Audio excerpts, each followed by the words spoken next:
बघा इथं जर बघितलं तर लास्ट टाईप आहे या चॅप्टरचा लिमिट्स ॲट इन्फिनिटी. इन्फिनिटीला कसं लिमिटला सॉल्व करतो बेसिकली एकदम सिम्पल वेमध्ये मी तुम्हाला सांगतो की समजा फंक्शन तुम्हाला असा 1/x 1/मध्ये असेल और यू कॅन से 1/x⁴n असला तरीसुद्धा x⁴2 x⁴10 x⁴100 मायनस नाही पॉझिटिव्हचा 1/. तर त्या केसमध्ये समजा आपण limit x tends to infinity घेतला ऑफ फंक्शन लेफ्टला आणि राईटला सुद्धा 1/x तर याचं आन्सर येतं 0. किती येतं 0. आलं लक्षात. पेज नंबर कितीवर तुम्हाला किती पेज नंबर बघा. यस हां त्यावरती तुम्हाला तिथे दिसेल खाली लिहिलेलं की त्याचं जे काय लिमिटचं जे आन्सर आहे यू विल गेट 0.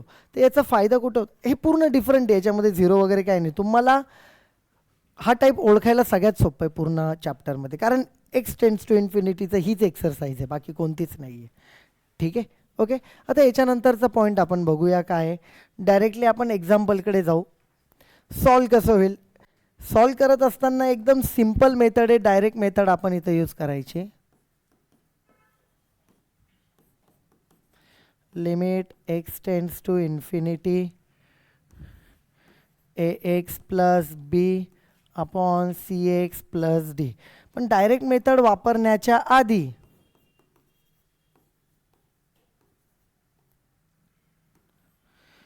समजा मी इथून x कॉमन काढला a plus B upon x.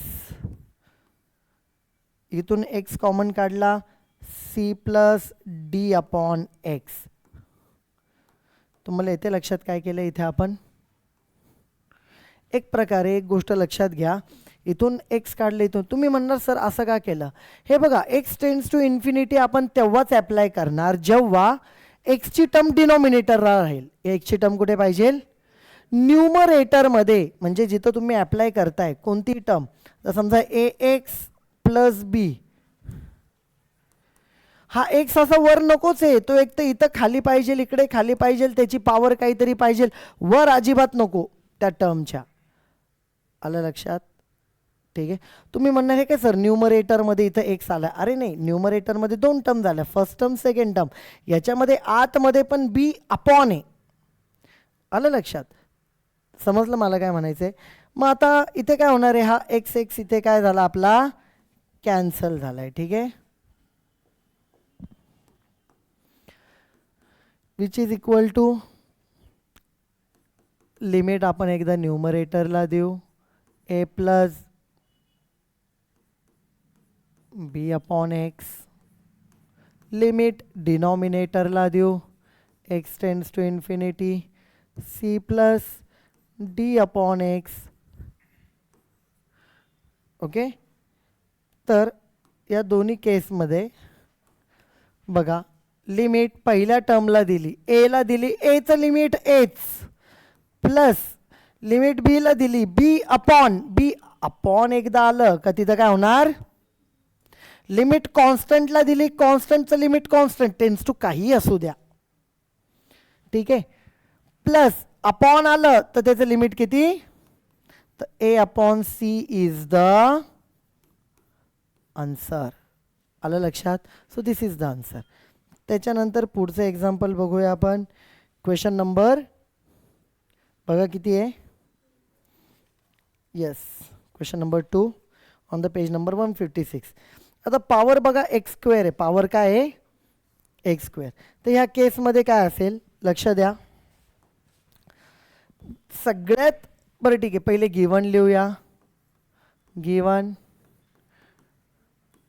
x tends to infinity 10x²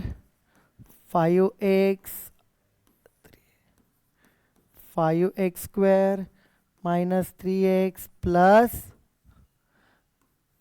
8 which is equal to बघा limit x tends to infinity highest power common काढायची. किती पॉवर याच्यातली हायेस्ट पॉवर x ची काय x² ती कॉमन काढली तर 10 इथं 5/x, इथं 3/x². कारण जी टर्म आपण कॉमन काढतो ती आतल्या सगळ्या टर्मला डिवाइड करते. x² याला डिवाइड केलं कॅन्सल 10 उरला.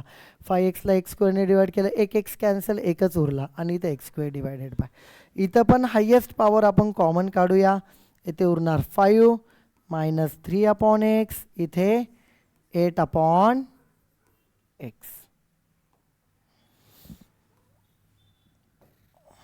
पुढे विच इज इक्वल टू बघा x² काय झालं इथे कॅन्सल.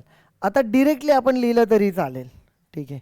किंवा तुम्हाला अप्लाय करायचं तर आपण लिहू शकतो एक step extra. Limit x tends to infinity 10 + 5/x 3/x² bracket divided by limit x tends to infinity bracket 5 - 3/x plus 8/x² पाहिजे तिथे, ठीक आहे. x² which is equal to कॉन्स्टंटचं लिमिट कॉन्स्टंट, हे 0 हे पण 0 कारण डिनॉमिनेटरमध्ये x किंवा x⁻⁻ आहे. कॉन्स्टंटचं लिमिट कॉन्स्टंट हे डिनॉमिनेटरला असल्यामुळे इथं 0 इथे 0. Answer 10/5 which is equal to 2 which is the final answer. अवघड आहे का? Next point we are going to see the third one. Similar आहे, म्हणजे असं काही त्याच्यामध्ये फार काय असं वेगळं नाही. त्याच्यातनं एक x² तुम्ही कॉमन काढू शकता आणि त्यातनं परत तुम्ही पुढे राईटला x दिसतोय त्यामुळे थोडीशी अडचण येऊ शकते. मग ह्या केसमध्ये आपण काय करू, लक्ष द्या. एक सांगा मला, अंडर रूट दिसल्यावर काय करतो आपण सांगा बरं. यस, मग रॅशनलाइज पण करायचंच आहे आपल्याला इथे. Okay, which is equal to limit x tends to infinity √of x² + 3x - x into √of x² + 3x इथं x अपॉन x² + 3x इथं x मायनसचा प्लस प्लस. पुढे which is equal to limit x tends to infinity ब्रॅकेटमध्ये this term, ही बघा ही term आणि ही term multiply. पहिल्या टर्मचा स्क्वेअर अंडर रूट केलं x² + 3x मायनस दुसऱ्या टर्मचा स्क्वेअर एक्सचा स्क्वेअर x² अपॉन इथे काय √of x² + 3x + x which is equal to limit x tends to infinity x² गेलं वरती उरलं 3x. इथे अंडररूटच्या आतमध्ये समजा x² आपण आतल्या आत काढला, हां x² कॉमन काढला 1 + 3/x येणार, इकडे प्लस x.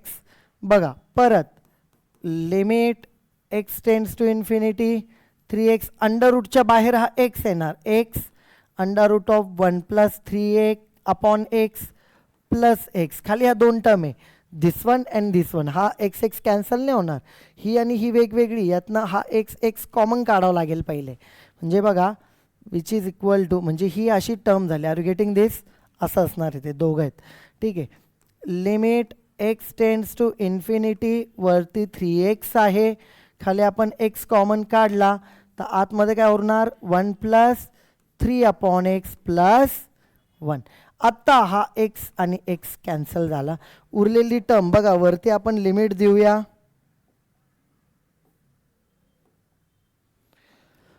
x कॅन्सल झाल्यावर वरती 3 ला लिमिट दिलं 3, खाली 3 ला लिमिट दिलं इथे 1 + 0 + 1 3/1 + 1 2. दिस इज द, काय झालं नीट बघा. लिमिट कॉन्स्टंटला 3 ला दिला 3 अंडर रूट लिमिट 1 ला आतमध्ये जातो, लिमिट रूटच्या आत जाईल, लॉकच्या आत जाईल, सगळ्यांच्या आत जाऊ शकतो.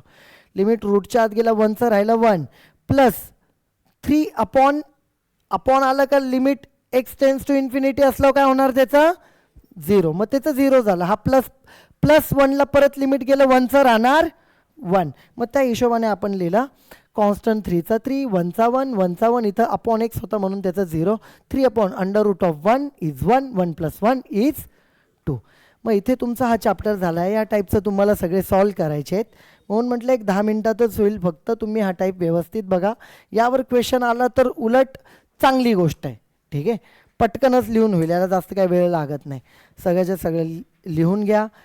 एक इम्पॉर्टंट चॅप्टर तुमचा कंप्लीट झालेला आहे. आणि इथे मला एक महत्त्वाचं सांगायचं आहे, लिहायला स्टार्ट करू नका, 1 मिनटं थांबा फक्त. बघा, एक जनरल फक्त तुमच्याशी डिस्कस करतो, सगळ्यांनी लक्ष द्या. टाइप्स काय काय बघितले रे आपण याच्यात सांगा. फर्स्ट, डायरेक्ट, ज्या वेळेला डिनॉमिनेटरला 0 येत नाही आणि आन्सर भेटतं, डायरेक्ट मेथड. इवन कंप्लीट याचं 0 आलं आन्सर तरी चालेल, पण फक्त न्यूमरेटर काहीतरी डिनॉमिनेटरला 0 आला तर नको, 0/0 पण नको. ओके. नंतर एक फॉर्म्युला बघितला होता, x⁴n, a⁴n, x - a. तर फॉर्म्युलाचा एक टाईप बघितला होता आपण. नंतर कोणता बघितला, फॅक्टरायझेशनचा टाईप बघितला होता, ज्याच्यामध्ये काहीतरी पॉलिनॉमियल असतील तर त्याचे फॅक्टर पाडायचे. वरती न्यूमरेटरमधून डिनॉमिनेटरमधून एक्सची टर्म कोणतीही, ब्रॅकेट असू द्या, काही असू द्या, कॅन्सल झाली का कॅन्सल झाल्यावरती डायरेक्ट मेथड वापरायची. नंबर 4, अंडर रूट दिसलं का कोणती टर्म वापरायची, रॅशनलायझेशनचा टाईप. त्याच्यानंतर नंबर 5, ट्रिग्नोमेट्रिकचे आपण बघितलेले, त्याचे काही स्टँडर्ड फॉर्म्युले बघितले. नंबर 6, त्या टाईपमध्येच एक्सपोनेन्शियलचं बघितलं. काय बघितलं, एक्सपोनेन्शियलचे फॉर्म्युले बघितले. ठीक आहे, त्या टाईपमध्ये कसे सॉल्व करायचे ते पाहिलं. आणि नंबर 7 आता कोणता पाहिला, इन्फिनिटीचा टाईप बघितला, टेन्स टू इन्फिनिटीचा. ठीक आहे, आता हा ओळखणं सोपं आहे एकदम, आणि हा ओळखणं सोपं आहे कारण हे डायरेक्ट दिसून येतात त्याच्यात टर्म्स. ठीक आहे, ओके. बाकीच्या याला प्रत्येक फॅक्टरायझेशन वापरायचे, डायरेक्ट वापरायचं नाही. पहिले डायरेक्ट मेथड यूज करायची, पहिले फॅक्टरायझेशनला जायचं नाही, डायरेक्ट मेथड वापरायची डिनॉमिनेटरच्या टर्मला. ती जर 0 आली तर हां पॉलिनॉमियल आहे, आता सॉल्व करतो. अंडर रूट जरी दिसलं, रॅशनलायझेशन डायरेक्ट वापरायचं नाही, पहिले त्याची डिनॉमिनेटरच्या टीममध्ये डायरेक्ट टर्म वापरा, जी काय एक्स टेन्स टू असेल ते टाका. डिनॉमिनेटर 0 आलं का हां चला आता रॅशनलायझेशन यूज करायची. आलं लक्षात. ट्रिग्नोमेट्रिक आणि एक्सपोनेन्शियल तर तुम्हाला दिसूनच येतील त्या फॉर्म्युले स्टँडर्ड जे आहेत ते. ठीक आहे, हे झाले आपले टाईप्स. आता जे काय एक्झाम्पल्स आहेत ते सगळेच्या सगळे लिहून काढा. इम्पॉर्टंट चॅप्टर आहे ह्या वर्षीच्या हिशोबाने, नेक्स्ट इयरच्या हिशोबाने सुद्धा. ठीक आहे, चला लिहा फास्ट.